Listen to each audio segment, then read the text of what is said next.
everyone, I am Kimberly, the 5-Minute NP. The 5-Minute NP was born out of my belief that small, incremental changes can drastically change the trajectory of your life. Our genes do not have to determine our lifespan. My goal through this podcast is to act as a roadmap that bridges the gap between knowledge and action, leading to you living your healthiest, happiest, longest life. Welcome to the 5-Minute NP podcast. Hello, everyone. Welcome to the 5-Minute NP podcast. In this episode, I welcome Gary Lewandowski. He is an award-winning teacher, researcher, writer, and relationship expert. His work has been featured in the Washington Post, the Daily Mail, Business Insider, Salon, The New Republic, Time, and Newsweek. And he has appeared in the New York Times, The Atlantic, in Vice, and on CNN and NPR, among other media outlets. He created the popular relationship advice website, thescienceofrelationships.com, and his TED Talk has been viewed over 2 million times. In this episode, he shares from his latest book, Stronger Than You Think, the 10 blind spots that undermine your relationship and how to see past them. He shares the science of relationships and how to steer clear of common pitfalls. He tells the research on how much sex we really need, why trying to change your partner is never a good idea, the impact of expectations, and why sociosexuality can help us determine if someone will cheat or not, and so much more. Whether you are married, dating, or looking for someone, this interview is for you. Welcome to the 5-Minute NP podcast. I would love for you to like, share, and subscribe to the podcast so you are notified when new episodes are available. Truly, my goal is to help you live happier, healthier, and longer lives, and I am grateful you're here. So thank you. Enjoy the episode. Welcome to the podcast. Gary, thanks for being here. Thanks so much for having me. I'm looking forward to talking about relationships. Oh, it's like the best topic there is, isn't it? It's true. You know, it's like we really need them. I know in your research, you saw the negative health impacts of loneliness and isolation. So, you know, we really need relationships in our lives. So we might as well learn how to better them. Yeah, absolutely. And it's one of the things I say in my book is, you know, relationships are important. Time is short and you better get it right. That's right. Well, your TED Talk was awesome, by the way. I watched it and it's had over 2 million views. That's incredible. Yeah, it's been really nice to see the feedback that's received. You know, little do you know when you do those kinds of things, how many people it's going to reach out to and how many people it's going to touch. And I mean, it's been amazing, you know, just how often I get emails and, you know, people reaching out on social media and things just to kind of, you know, let me know how they've benefited from watching it and how it's made a difference in their life. And that's to me what it's really all about is, you know, try to use science to help people live better lives. Mm-hmm. Yeah, you didn't even seem nervous or anything. I would be a wreck doing a TED Talk. I'm like, you are calm and collected. That's awesome. Well, luckily, you know, as a college professor, speaking in front of a bunch of people is kind of the day to day. And so, you know, between that and a decent amount of practice, that it came together really nice. I was really happy with how it turned out. Yeah, that was great. Well, apparently you've been studying relationships for over 20 years, right? Yep. Yeah. So what led you down this path and has it been fulfilling for you? Yeah, I mean, it's kind of funny, you know, what led me down this path, actually. You know, it's like any other college student, I really didn't know what I wanted to do with my life. I was a psychology major and I thought, you know, just generally like, I want to help people. You know, I was, you know, like so many psych majors and I'm a psych professor now. You know, I was the kind of person that friends would turn to for advice and people were comfortable talking to. So I thought for sure I was going to be a clinical psychologist. I had an internship where I liked it, but I was not so convinced that people were going to be as helped as I wanted them to be helped, I guess. Like it was going to be a little slower progress than my like sort of overachieverness was going to be happy with. And so in September of my senior year of college, I went to my college advisor and I said, you know, after being sure I want to be a clinical psychologist, like, I don't think I want to do this. Like, I just don't see how I can like have a career out of this. And she said, well, that's fine. You know, this is exactly what you should be doing and asking yourself. So she said, you know, let me ask you a question. I'm like, all right. She's like, well, what do you like thinking about? I'm like, well, and I was like, very honest. It's like, you know, I remember I was in college. I was a guy. I'm like, I like thinking about like girls and relationships and things. And then I kind of like made this offhand, like kind of joke. I'm like, but of course you can't study that. That would be way too easy. And she's like, no, actually you can study that. And then, you know, from that point forward, that was the path. That's the journey I've been on. And you asked if it's been fulfilling. I don't know if anything could have been possibly more fulfilling. I mean, my research in relationships really focuses on two things. It focuses on who you are as a person and your relationships. And I think, in your day-to-day life, I don't know if there's two things that are more important, and that the fact that they come together in such a profound way to impact your health and well-being and your future and just really everything. It's been really nice to have found this path. Wow, that's awesome. It's so true. Yeah. Well, while researching for your book, Stronger Than You Think, was there anything in the research that surprised you? Yeah, actually, so much of it. I mean, so much of the premise of the book is about the blind spots that people have about relationships that they just don't know are blind spots, right? I mean, that's what makes them blind spots. But how these things hold people back. And so even so, I've been studying this stuff for a long time, but and I thought I knew a lot. And as I researched, I'm like, I learned so much. One of the ones that really surprised me was the role of sacrifice. Now, we're very romantic, right? In our world, particularly North America, when it comes to relationships, and it's all about love, and we should do everything we possibly can for our partner, and we really have that ingrained in us that you want to just give to your partner. It just sounds like that's going to be surely the path to the most relationship happiness. And actually, what the research finds is no, not really, because what happens is people who sacrifice, it builds commitment. Okay. And that sounds like a good thing. Like, oh, I sacrifice for you. We're locked in. We're going to be super committed. But what it doesn't do is increase satisfaction and happiness. And so now you're kind of trapped, right? Like, I'm becoming more committed, but I'm not necessarily any happier. Right. And, it only really helps on days when we're not already stressed out. Right. And I don't know about you, but I haven't had very many of those days. Right. And so the chances of it helping are not so great. And the reason why it's not so helpful is that our partner misses about 50% of the sacrifices we make for them. And so now you kind of think about that, like, wow, I'm doing all this sacrificing. I'm just giving and giving and giving. You're only seeing half of it. You're not benefiting. You're not any more satisfied in our relationship, and neither am I. And it actually kind of creates this recipe for resentment in a way. It's like, you don't appreciate me. You don't know all the things that I do for you. And it's like, no, I mean, they truly don't know. And it's not intentional. It's not that they're, unappreciative. They just are busy and you don't notice. And it's a lot of times, some of the sacrifices you make are the times you bite your tongue, right? Some of the things you don't do, and it's some of the impulses you don't follow through on. And it's nearly impossible for our partners to see those things.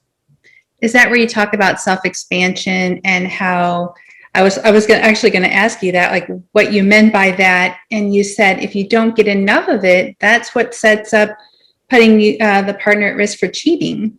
Yeah, absolutely. And so self-expansion is this idea, and this is really the core of what I've done most of my research on over the last 20 years, is this idea that we all have this fundamental motivation to grow and improve the self. Like, we want to become better, more skilled, increase our abilities. And really the reason why I want to increase all these things is to increase our self-efficacy. We want to build our confidence in our ability to accomplish new things. Mm-hmm. And one of the primary ways that we self-expand is through our close relationships, particularly our romantic partner. And so in our relationships, our partner is our number one source of growth. Now, if your partner is doing what good partners do, they're helping you to become a better person, right? But because it's such a fundamental motivation, if your partner is not doing that for you, if you're not getting it from your partner, you now have to look elsewhere. You have to go somewhere. You have to outsource your fulfillment.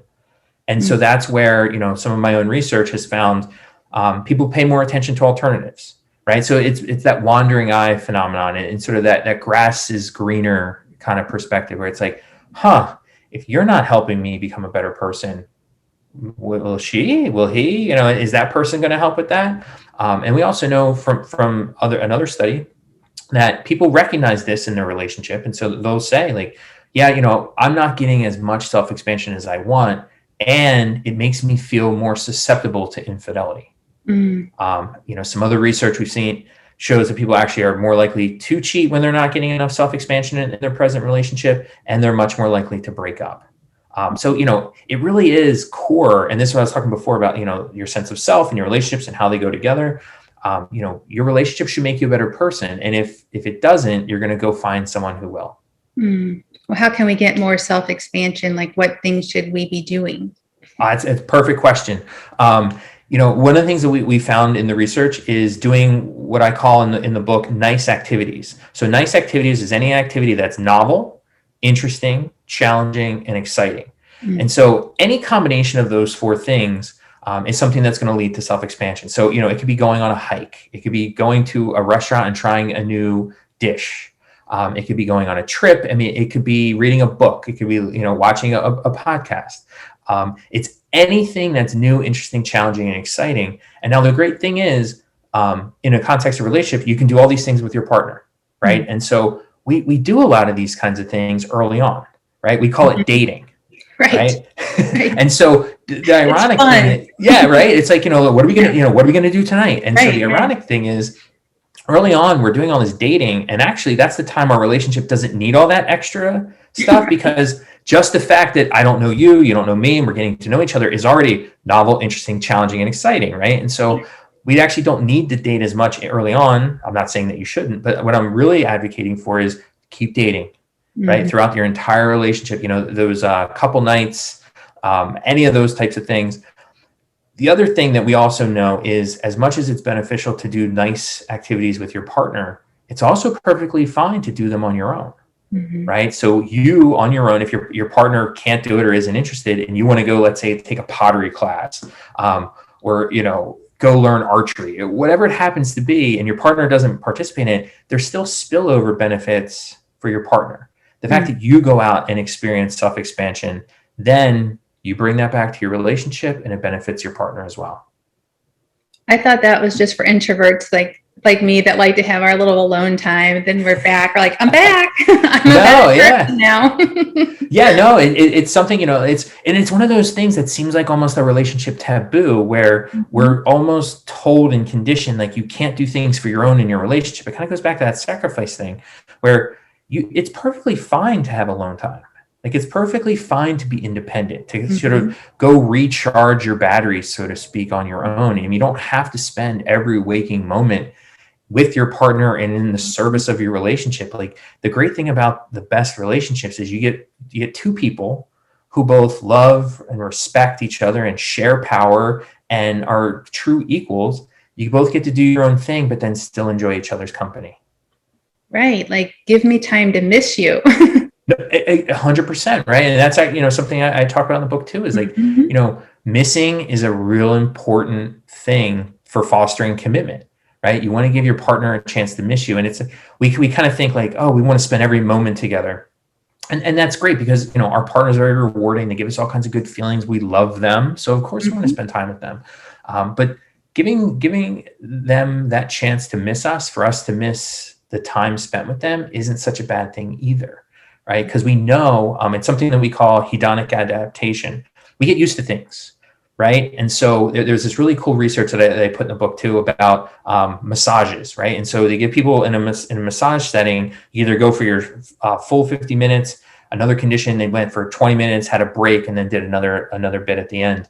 And the people that had the break enjoyed it better. Because what happens is, it feels really novel at first, but then you get used to it, right? And so by having that break, you kind of get two bouts of novelty instead of one, which is useful. Oh, that's good. That's true. Well, I thought it was interesting, and it's kind of going back to the beginning of the book, actually, when you said the one thing that you found in common with all relationships was doubt. What brought you to that conclusion? We don't know a lot about other people's relationships. Right? We live very much in a relationship bubble where we know a lot about our own relationship. And so it's very, very hard for you to know if you're in a good relationship. So if I ask people, are you in a good relationship and how do you know? It's a surprisingly difficult question to answer. you ask people, I don't ever ask people this because it's kind of a mean question, but it's something people ask themselves where it's like, am I settling? Is this the best I can do? Is this really what relationships are? Is this as much as it can be?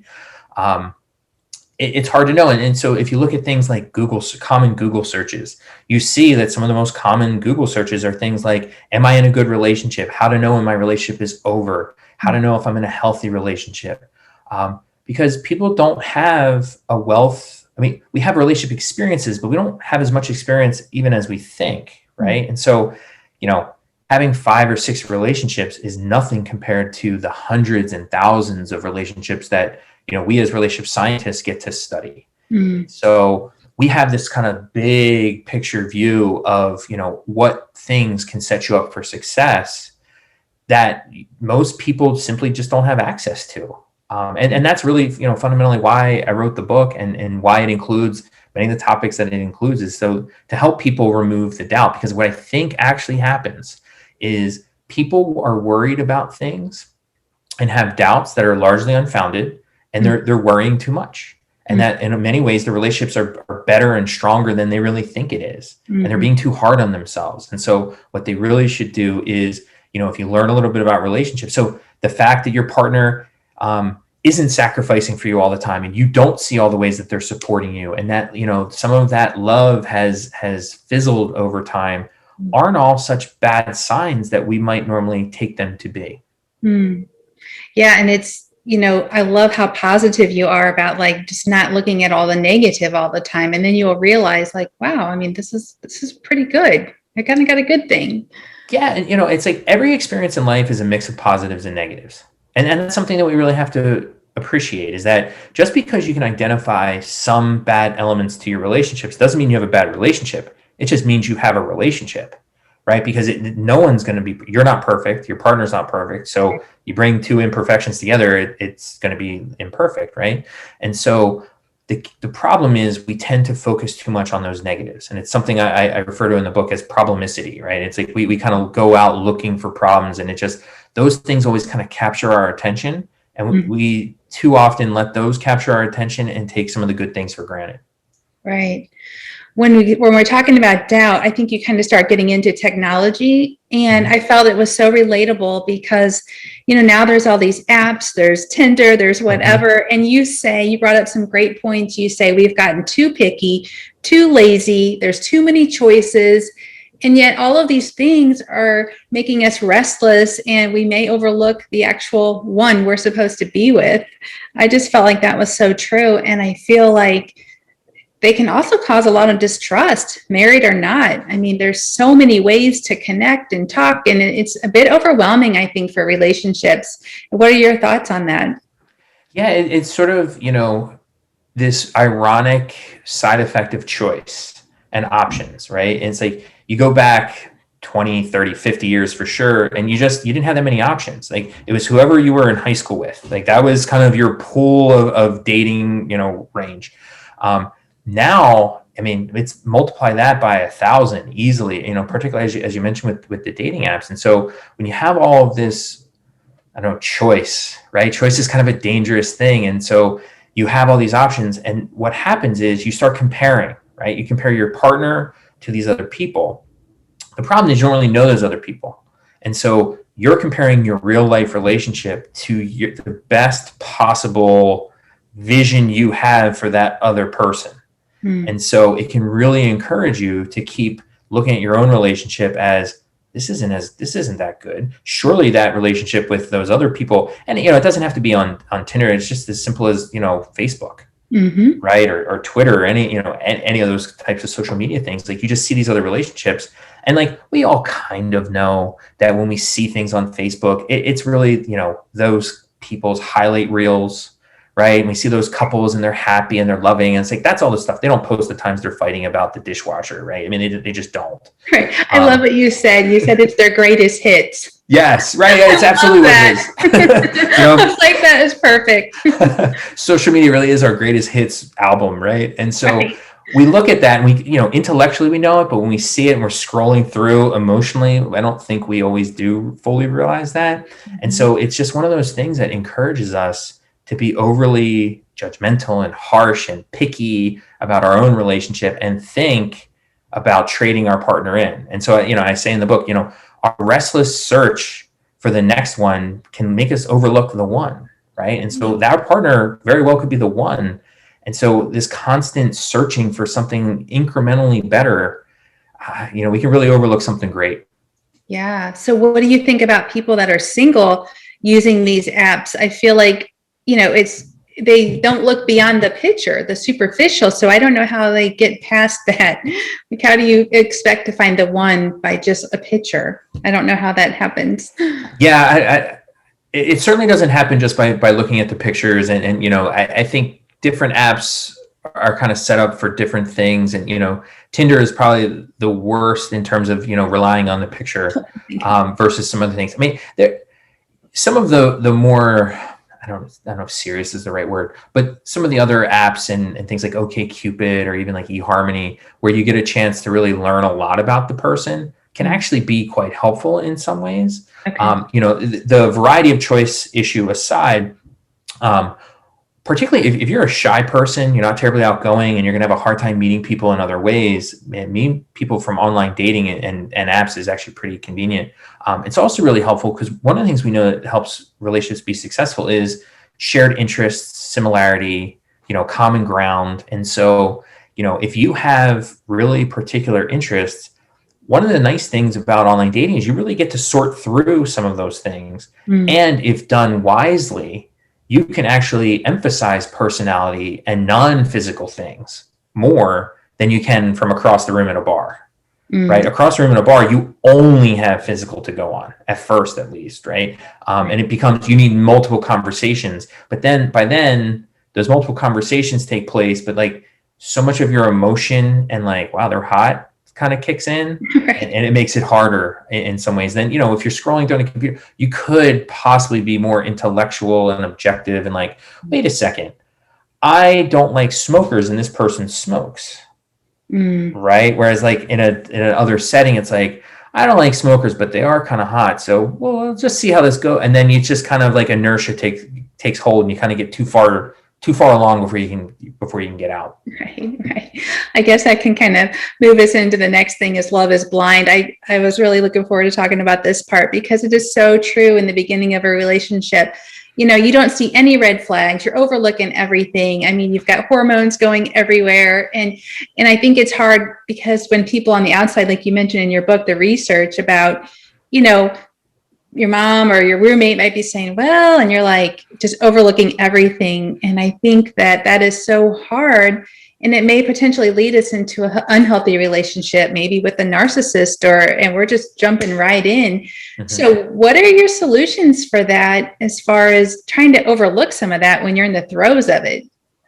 I think, knowing it and acknowledging that this is an issue is a big part of it. And so, the research that you mentioned, they were asking people, what does the future of your relationship hold? Right. And so they asked the person who was in that relationship, what's the future like? And how confident are you about it? Now, it's their relationship. No one should know this better than them. Right. Mm-hmm. They have the most information. And so they're very optimistic and they're super confident. But what the researchers did, which we don't normally do in regular life, is they asked some other people. They said, hey, roommate, what do you think? What do you think the relationship's going to be like in the future? And they also asked their mom, hey, mom, what do you think the relationship's going to be like in the future? And both of them, rightfully so, said, they had their opinion, but then they said, I'm not that confident about it because I don't have nearly enough information. But they had a major advantage, right? They weren't in love. And so they were able to look at things a little bit more objectively. Now, when they actually followed those people over the course of the relationship, what they found was you yourself were the worst predictor. Even though you were the most confident. Your roommate's the best predictor and your mom was second best. And it's because they're looking at things much more objectively. They only care about you. They don't care about the other person's feelings. They're just worried about what's best for you. The roommate did a little bit better because they had a little bit more inside information than even the mom did, right? So just by living with you, you may not tell your roommate about every fight or problem you have with your partner, but they see the remnants. Mm-hmm. Right? They see some of that spillover and some of the extra things that are going on. So they have a little bit more information. So I think the takeaway from that, and what I always, talk to my students about and when I give talks is, you don't, just because your friends say, you know what, I don't know if that's the best person, it doesn't mean at the first sign of that, you should be like, okay, you're right. I should not be with this person. But that's a big data point, right? And it's all about collecting data and information in a way. I mean, it sounds so unromantic, but you want to get their opinion. And so if your friends are telling you that they're hesitant, realize how hard that is for them to tell you that, because they don't want to annoy you and risk the fact that they said your boyfriend's not great when you guys end up getting married. Like, no one wants to risk that. Right. So if your friends and your family are showing hesitancy towards this, use that as a chance to kind of step back, take some perspective, and think about it from their point of view. And like, what are they seeing that I'm not seeing? I know love might be blind for me. So what am I missing? And I think we don't often do that enough. We're too like, things are great, I don't want to know any better. Things are great, I don't want to know any better. So, you have to analyze it a little bit. Yeah, it's like when that novelty wears off and maybe you saw a red flag earlier on and you just overlooked it and now it's become this huge thing. Yeah, absolutely. It's something I call the ostrich effect, right? It's like, you kind of see problems and you stick your head in the sand, you're like, I don't want to worry about it. And we know from the research that, when people get divorced, we say, researchers will ask them, well, what led to your divorce? And was this like a new problem, or like, where did this problem come from? And what they tell you is it wasn't some new problem. It's something that had always been there that they just didn't see or chose to ignore. I was going to ask you the key issues you found for divorce in this day and age. Like, why are people getting divorced and why are they so willing to jump ship so fast sometimes? Yeah, I mean, it's tough because there's good and bad. And that sounds weird to say when it comes to divorce. I mean, one of the major contributors is that people's expectations for their relationships are much higher than they have been in the past. And as long as those are valid expectations, that's not such a bad thing, right? So in the past, if you were just, let's say, in the 50s, you kind of performed your household duties, the breadwinner, the homemaker, and everyone kind of had their role. And as long as we did that, there wasn't a lot of expectation then for you to make me a better person. Right. And so that's not true anymore. Right now, people they don't just want someone to raise kids with and have a family with. They want someone who's, their true partner in crime, so to speak. And the person who's going to, be a great person to talk to and make them better and really lead to fulfillment. And so if your partner is not doing that, that's where divorce, comes into play, which, if it's that kind of process, I'm not so opposed to people leaving not ideal relationships to find a better one, because everyone deserves a great relationship, right? And if your current partner is not helping you become a better person, maybe your next one will. Wow. So really expectations, I've kind of thought about that as a big reason for failed relationships. I mean, I think you talk about it, when you expect the worst, you get the worst. And it's so true. And I feel like you're right. We have this big ideal of how everything should be. And when they're not living up to it, I think you talk about it being like the perfection trap or something. That is so true. Yeah. And that's actually one of the ways we can be way too hard on our partner a lot of times, is that, we kind of, again, have this really romantic notion of relationships that it's like, when I find the one, my soulmate, things are going to be perfect and it's just going to be magical. And, soulmates are more mythical than magical, for sure. I mean, people are not perfect. And so if you kind of expect your relationship to be perfect and easy, you end up in this weird trap, because this is not going to happen, first of all. So either you're continually going to be disappointed, or to maintain the mirage, you're just going to basically do this, right? You're just going to ignore everything. Be like, this isn't a problem. Everything's perfect. Everything's fine. And you know what? I mean, I'm sure you probably have seen it. It's like that lasts for a while, but it doesn't last forever. Right. Yeah. At some point you see it. So I think when you're going into a relationship, I feel like, how do you get past that? Like, how do you work through those, hey, I expect this of you, or, how do you kind of set that off before it becomes a problem? Communication. I mean, it's the key. And it's one of those things, we know the number one taboo relationship topic for couples to talk about is actually the relationship itself. But I mean, it should be the number one thing you should be talking about. Like, you should be able to have those conversations with your partner where here are my expectations. And then they might say, okay, that's reasonable. Or they might say, well, you know what? That's a little bit hard for me. And just being able to have those calm, respectful conversations that come out of a place of you and your partner on the same team, right? It's we against the problem, not you against me. And so often in relationships, we approach problems as like, I have to win, but if I win, you must lose. We don't necessarily want our partner to lose, but we do want to win. And so if there's a winner, there's a loser. And so, you really want to have a completely different dynamic where it's like, okay, let's the both of us work together to figure out this problem that we're having. Right. Get off the blame game. Right. Because, when you try to keep score, you try to keep a relationship scorecard, everybody loses. You're so right about that. Well, moving on to one of the blind spots, you said that the men are from Mars, the women are from Venus is a total myth. Yep. How is that true? And how does placing labels on men and women harmful to our relationships? Sure. This is like one of those things that people just refuse to not believe. Like, it's like men and women are different. Like they just want different things. And that's basically the men are from Mars, women from Venus stance, is that they're completely different. And really you just have to acknowledge it and kind of move on. The problem is, that sounds good. And it kind of fits what our reality is, because if you believe that, you're going to notice that.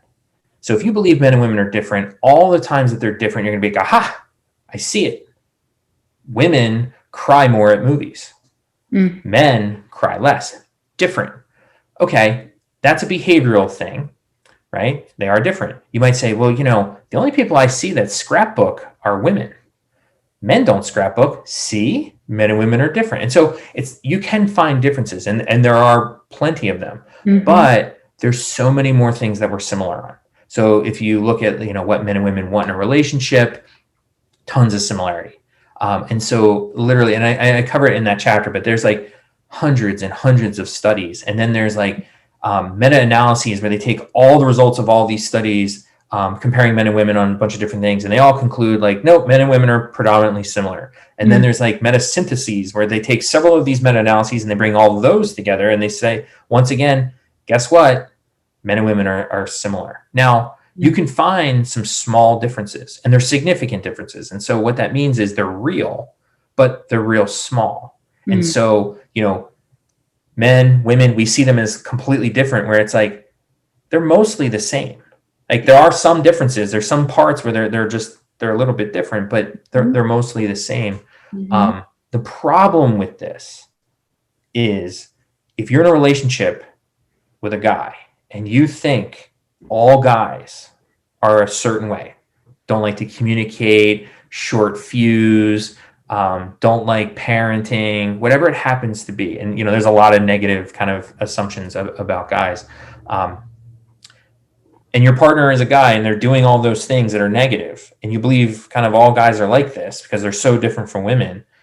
What's the point of leaving that partner, right? It's this tyranny of low expectations, because, well, if this guy's like this, certainly the next guy's going to be like this too. So this is just how guys are. And so there's really when you lock men and women, particularly if you're in relationships with, the opposite, there's no incentive to expect better from your partner, because this is just how they are, right? And so what you really need to do is realize that a lot of those differences that we see between men and women are really power differentials. And so traditionally, the power differentials favor men. So men have more power, and that's why they get to act a certain way in relationships. Now, the great thing about power is it's not set in stone. So you can, change and shift power within your relationship to get to the point where, power is equal, and that's ideal.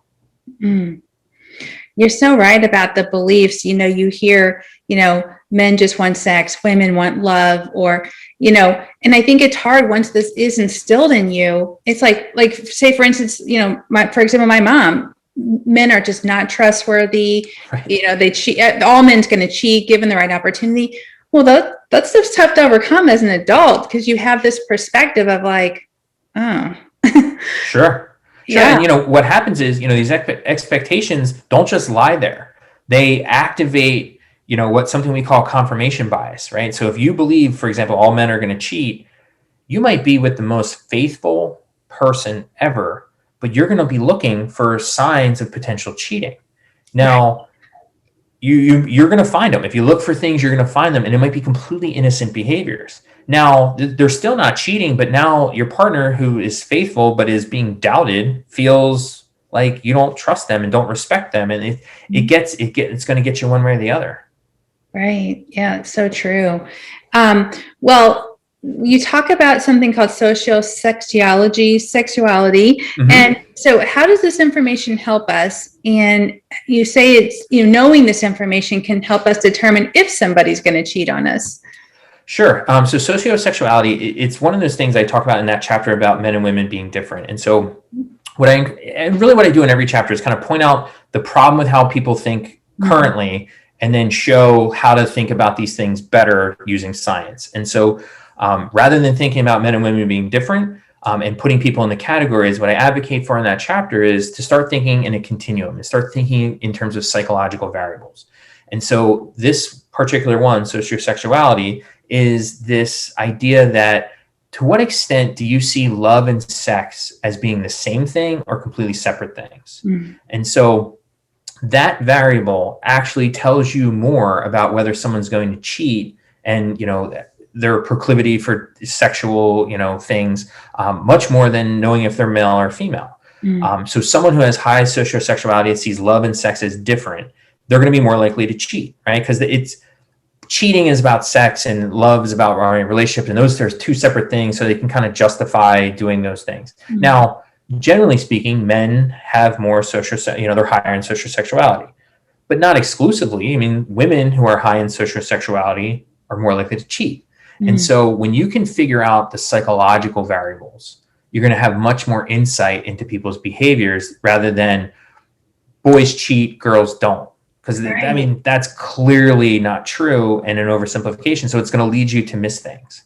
And so it's something, I talk to students about all the time is anytime you start putting people in these like discrete categories of like some do this and some do this, you're missing everything in between.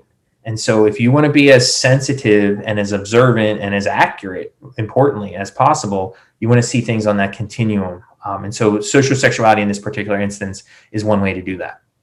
Is that something that can change, or is it, because then you're kind of looking at is that something like you have a conversation about like, hey, so earlier on, or is that something that maybe you were that way and as you've gotten older, does that change, you think?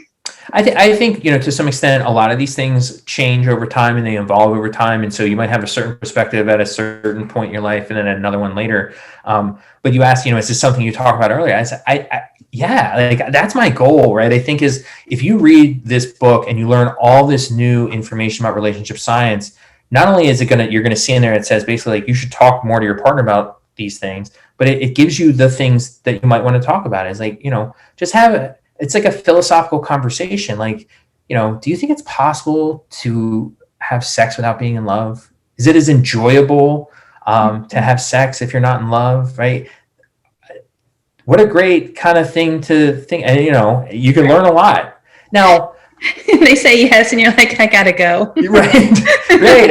I was just going to say, it's kind of a slippery slope because it's like no one thing is 100% perfect predictor, right? And so, it may not be a complete screen out question, whereas as soon as they're like, oh yeah, they're separate, and you're like, I'm out of here. But and again, this sounds very unromantic, but what I advocate for all the time is like everything's a data point. You want to collect more information, and it's like more about your partner for who they really are, so at least you can work with it, right? And kind of like address it and adjust it. Whereas, unfortunately, what we normally do in relationships is just kind of like hope, right? Just kind of like, I don't know, I'm just going to see how this goes and not really know what I'm doing. And it's like, never have we paid so little attention to something that's so important. And it just, it's Right. baffling to me. And Right. so, that's what I'm Yeah. hoping people get out of this. Yeah. More perspective. Also, I wonder if it's hard or challenging with the divorce rates being so high and so many people not really seeing what a real relationship looks like or what it's like. I feel like it makes it more difficult to know what a healthy relationship looks like and what you should be talking about. Yeah, absolutely. And this kind of goes back to, why people are experiencing doubt. It's like, how many relationships do you really know about, and how many good ones do you really see? Right. If you're unfortunately happen to not be in a great relationship, you might look to friends, but a lot of times our friends are quite similar. And so they might just reinforce some of the same bad patterns. Like, yeah, we argue and fight all the time. And, like, we're always yelling at each other and cursing each other out. And it's like, wait, whoa, what? Like, is that normal? Like, we don't really know. But this is the benefit of science, is that, you get this perspective of a lot more people. And so it's not idiosyncratic to your own experiences. The other thing that you see is people get a lot of what the relationship information from television. And so what you see on TV in good relationships and bad are what we call outliers, right? I mean, it's extreme examples of things because that's more interesting. Like the good relationships are kind of boring. They're kind of stable. It's a bunch of, respectful communication about, when you said this or I did this, I didn't really enjoy it. Like, it's not a lot of like drama and conflict. It's very calm and stable, and that's not great television. So you're not going to see that on The Bachelor. You're not going to see that, on other shows. You're going to see these extreme examples, and that can start normalizing some pretty negative behaviors. Right. That's so true. Well, also, you were talking about a personality type or something, and I wanted to bring it up because I think it's important, for people to recognize certain personalities or whatever. And you talk about something called the dark triad type person and why they're more likely to cheat. Can you talk about that? Yeah, so the dark triad is this combination of several factors, narcissism being one of them. And so narcissists, they're super full of themselves. They're just kind of like cutthroat, right? There's something in there they call Machiavellianism, and it's just this very like duplicitous and just like I want what I want kind of thing. And then there's psychopathy. Those three things together, it sounds horrible, right? So you call it the dark triad, and everyone's like, "Oh, that's clearly awful. I would never go for somebody like that." But we do, because the one piece, narcissism, a narcissist at first seems outgoing, confident, self-assured, like things that are just really, we generally find attractive. And so those kinds of relationships can start off really great. But then over time, we do know, as you kind of alluded to, is that people who have more of those dark triad traits, they're more likely to cheat. And that's for both men and women. That's another one of those examples. It's not just men. It's like, if you get women with those dark triad traits, they cheat as well.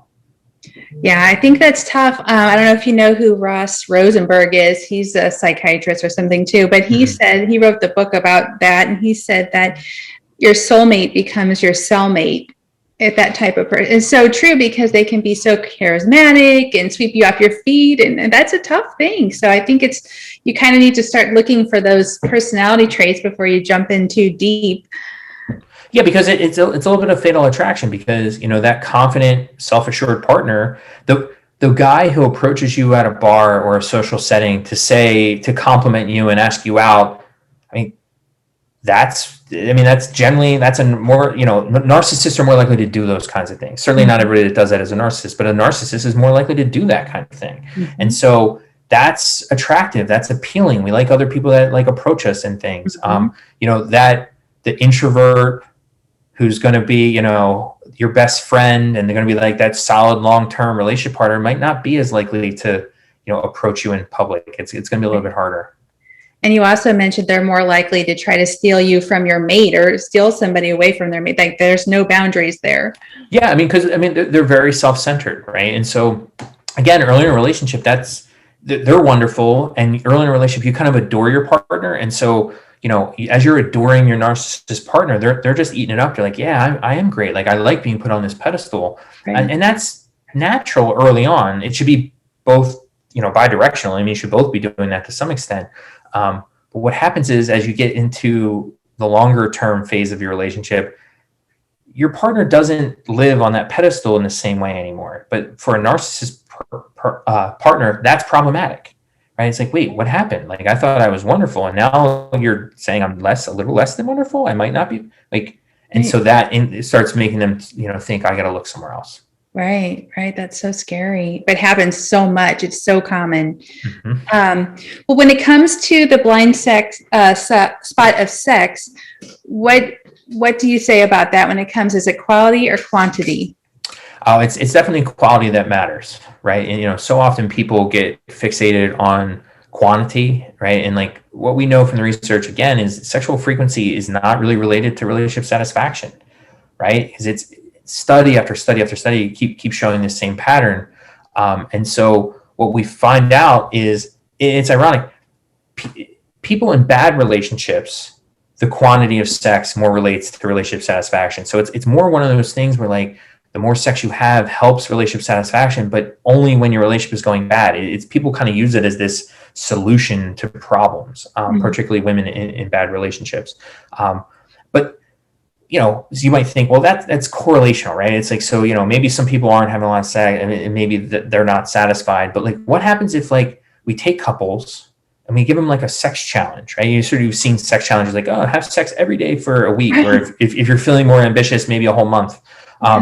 But like every day you and your partner are going to have sex, and that's going to make you feel closer. And so researchers actually did a version of this where they take a bunch of couples, randomly assign them to business as usual or more business than usual, right? And so what they found was the more sex couples actually felt worse about each other after that experience. Wow. It lowered their mood, it lowered their opinions of their partner, because it just wasn't authentic, right? It became more of a chore. It wasn't spontaneous and natural and those kinds of things. And so what we find is, people kind of think, well, if a relationship's going bad, we should have more sex, it's going to fix it. Well, that's not true. People think if we're not having a lot of sex, that means our relationship is going bad, and that's not true. And so we tend to think more is better. But what researchers, there's a research lab up in Canada, what they found was there's really a magic number, and that magic number is once a week. That is wild. It's so you can have more, right? Yeah. More is not problematic necessarily, but it's not helpful.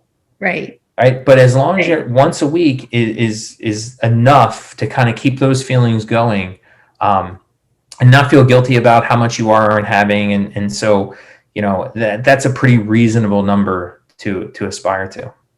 I think that takes a lot of pressure off people, because I do think that is something that can be, you do feel pressure, especially those challenges. You're like, oh my gosh, that's all I'm going to be doing for 30 days, Right.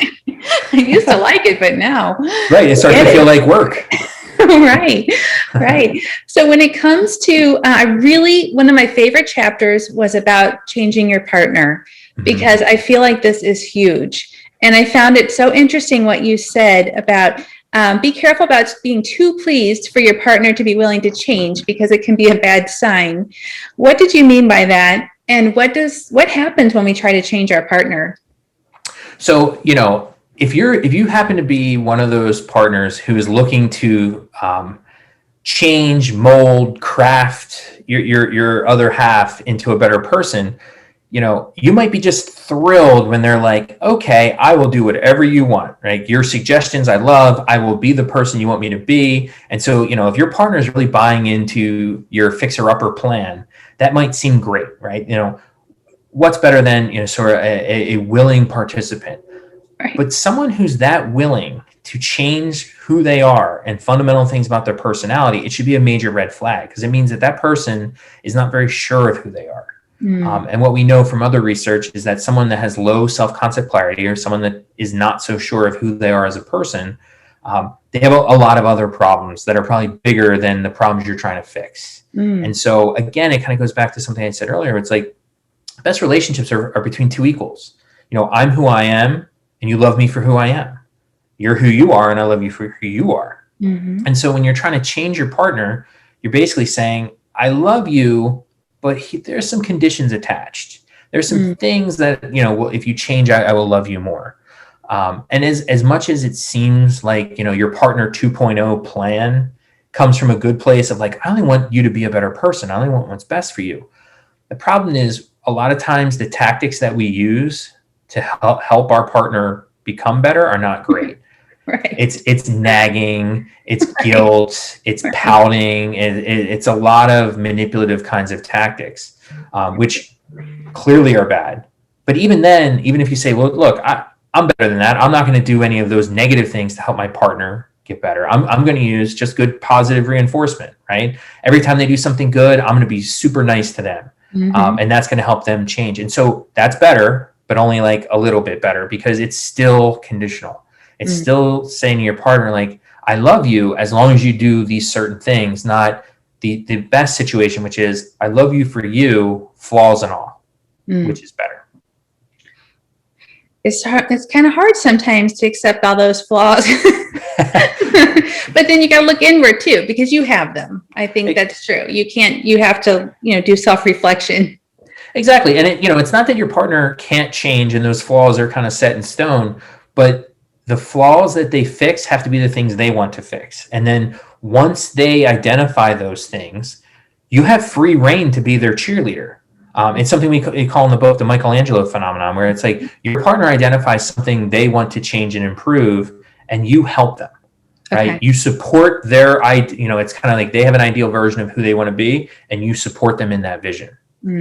So that's okay. Yeah. But it can't, you can't be the motivator of like what I think you should lose 10 pounds. Right. Especially if it's a guy's thing. Sure. That's dangerous. Set out the shoes, get out the workout clothes. That's right. You need to get a morning routine. So when you talk about arguing, you say we argue less, the better we are is a blind spot. How can we argue more productively? And what are your thoughts on that? This goes back to a couple of things I mentioned earlier about, people not wanting to talk about the relationship. And so the reason why we don't like talking about the relationship is because it's potentially threatening. Like we don't want to lose our partner. And we don't want to like sort of stumble into a conversation that's going to, threaten the relationship. And so we tend to avoid problems. Now, the problem with avoiding problems is they don't necessarily go away, right? And so these little things kind of accumulate and they're building and they're building and they're building over time. And then, all it takes then is one little thing to kind of set us off, right? And so we call this in the book kitchen thinking, right? And so kitchen thinking is like, your partner leaves their socks on the floor, and it's like because you haven't let a lot of other stuff go, like you see that, and it's like, wow, that's really inconsiderate. And then you start thinking of like all the other things that they've done that are inconsiderate, and you're like, oh man, like so now this one little thing isn't just one little thing; it's now a reminder of all of these things, and so that becomes more problematic for your relationship, ironically. Right. And so we think like, I don't want to say anything. I'm just going to let it go. And you keep letting it go. And then, but you're still doing all that kitchen thinking. And then that kitchen thinking turns into kitchen sinking, which is you throw the whole kitchen sink at them. So it's like that one pair of socks on the floor erupts into the, you that do this and you're this and you never did this, and this. And I didn't tell you about this. And it's like, you become the world's most prepared lawyer. And you just unload on them all of these things.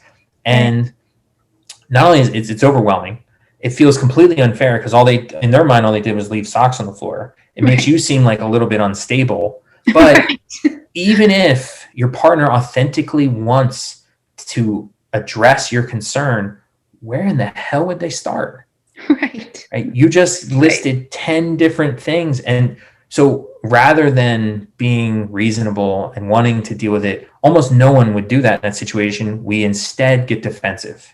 And so then it becomes that situation we kind of mentioned earlier. It's like, it's not us against the problem. It's you just tried to take me down. Now I got to fight back and stand up for myself. Right. And so now it really becomes me versus you when that's not ideal. Right. And also, I guess not talking about everything just builds up more resentment, which is not to mention terrible for your health and your well-being. So it's probably best then just to address things right when they happen and try to resolve it then. Yeah, even if it's difficult. Yeah, and that's the thing is like relationships you're gonna have to have some difficult conversations. But if you start getting willing to have them, they become easier and easier. Right? right? And so what I think I say in the book, something like, you want to have little skirmishes. You want to have like these little flare-ups. And if you are willing to engage on those little flare-ups, you're going to avoid the battles. And most importantly, you're going to avoid the big war, right? You don't want to let things get so far out of hand where it's like, when you're doing that kitchen sinking thing and you're dumping all this information on your partner, it feels overwhelming. And then you start priming yourself to say things you're going to regret later. Right. And so, I talk in the book too about, impulsivity, and impulsivity being a real enemy to productive communication. And so if there's something you feel like you need to talk to your partner about, don't wait for them to do the thing that's been bothering you. Like, so you might just think like, wow, that my partner is so inconsiderate. The next time they forget to ask me how my day was, they're going to get it. Right. But that's like the worst time to do it, because then, it's kind of in the moment, like do it when you're neutral, when you're not upset about it, and just like, hey, can we have a conversation about something that's been bothering me, and like own your feelings and all those good things. But, start from a place, and I mentioned this too, is start from a place of unconditional positive regard, where it's like you give your partner, this is the person you love, this person's your best friend, should be, right? Give them the benefit of the doubt. Assume that whatever it is that they're doing, the inconsiderateness is really not about you. It's just, they're just not thinking, it's not personal, right? They're a good person. You're just a little messy, right? And if you start from there, that's going to be very helpful. Yeah.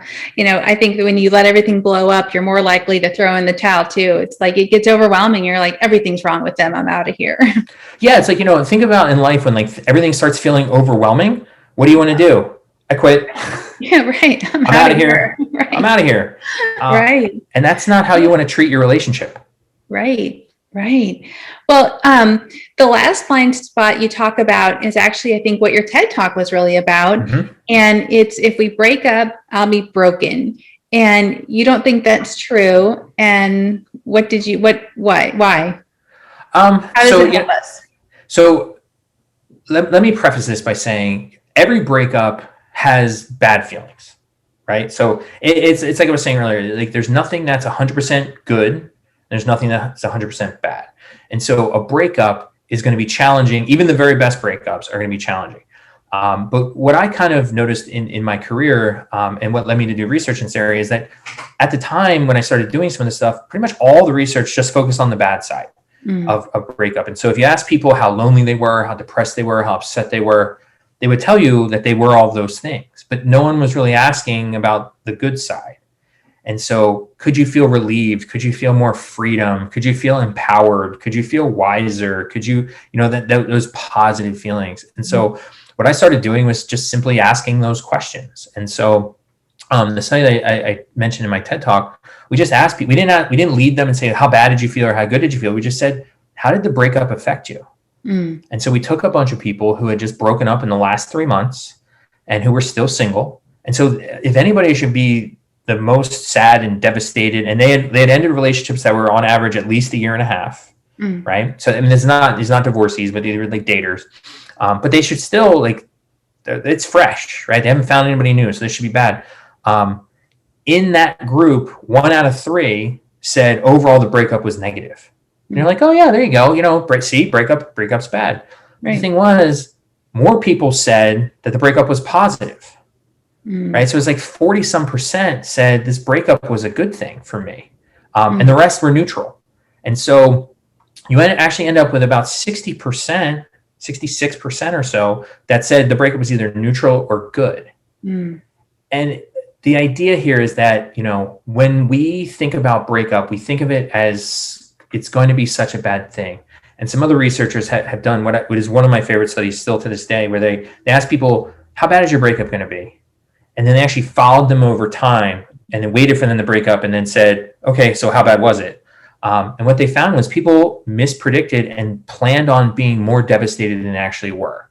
Wow. Right. So they thought it was going to be worse than it was. Now, this is not saying that it was the world's best experience, but it just wasn't as bad as they thought. Right? And to me, that's super important, because a lot of times we avoid doing things because we think it's going to be painful. And so sometimes the best thing for a relationship is for it to end.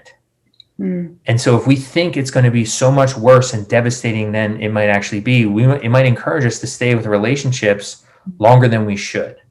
Right. Because it's something I mentioned in that talk too, is like everyone deserves a great relationship. And so if your current relationship isn't doing that for you, right, you need to get out of that. It's addition by subtraction. Get out of that relationship so you can find a better one, right? Because relationships are important. Time is short, and you want to get it right. Right. So, I mean, so in that way, I don't think breakup is always the world's worst thing. Sometimes it's a solution to a problem that opens doors to a whole new life. Right. That's so true. That's so good. Well, I think I've read that you've been married over 20 years. Just about. Yep. Just about 20 years.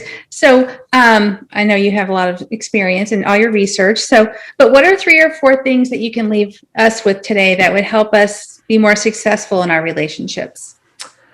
3 or 4 things. It's tough. I want to give you like 20. I would say, one of the ones I said already is you can't underestimate the importance of being teammates. Like you and your partner are on the same side.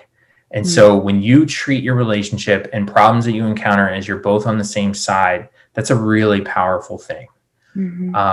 The other big one, I think, is the importance of thinking about the best partner for you as your partner being your best friend. Right? Too often we focus initially in relationships, especially on some of the more obvious factors like physical attractiveness and like the sexual chemistry and all those kinds of things, which has a role, but like for long-term happiness, it's not those things. It's like, do I like spending time with you? Do I find your company enjoyable? Do I like talking to you? Do I respect you? Do I authentically like you as a person? And so, you start asking people, like, do you authentically like your partner? And it's surprising how many people are not so sure. It's like, I love them, but do I like them? I don't know. But then, I think the other really, the big one that I think, it's not all the individual studies that I kind of know about that have helped my relationship the most. It's more of a general philosophy of kind of exactly what the book's about, is that I know to look for the good things, to take the time to notice the good things and appreciate the good things, because everyone's going to have bad things, right? People say, oh, well, your relationship, surely you and your wife don't fight or argue. I'm like, no, we do, but we do a decent amount, but I don't remember it. Like, I don't hold on to it because things come up, we deal with it, we move on, right? And it's just, and it's kind of know too that like those instances are small, they're infrequent, and there's so many other good things, and really taking the time to appreciate all the good that is in your relationship. A lot of times relationships are stronger than you think. Right.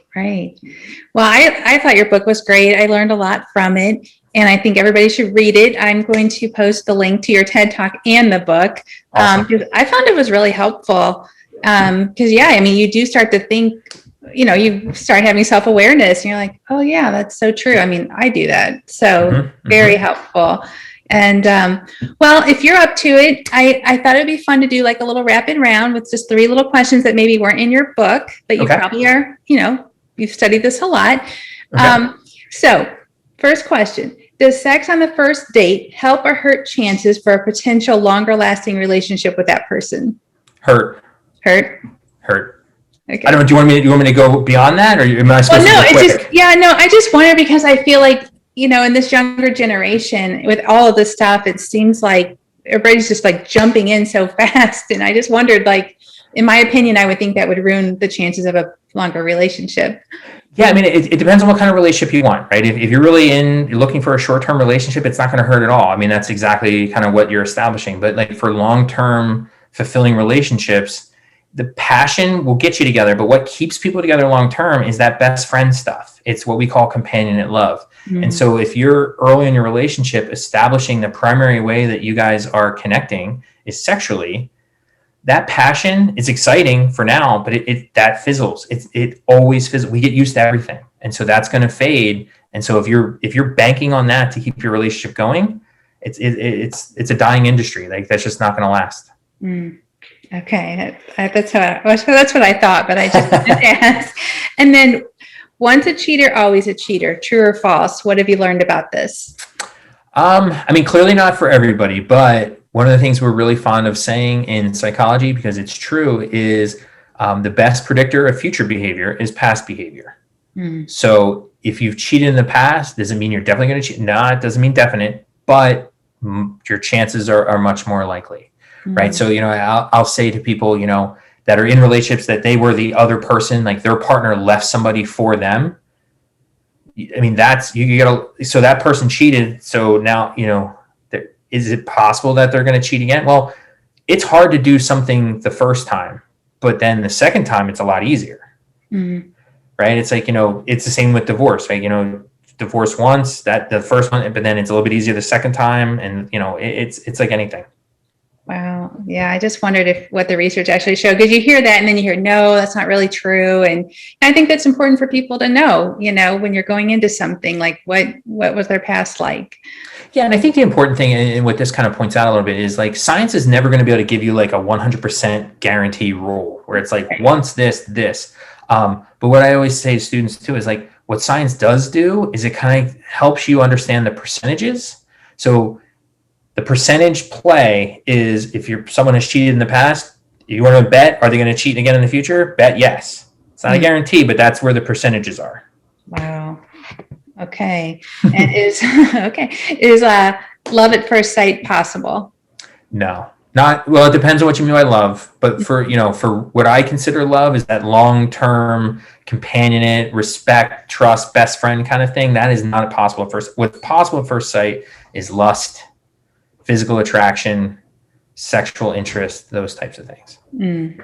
All those hormones again. Yep. And it all plays a role, but like if, there's lots of different ways to kind of look at love. And if you're looking at sort of like that meaningful, long-term kind of love, I mean, that has nothing to do with sight. It has everything to do with, compatibility and, personality. That's so true. All right. Well, thank you so much for talking today. It's been great. Sure. This has been wonderful. It's really fun. It's been fun. Thanks so much. Absolutely. Thanks so much for having me. Oh, no problem. Take care.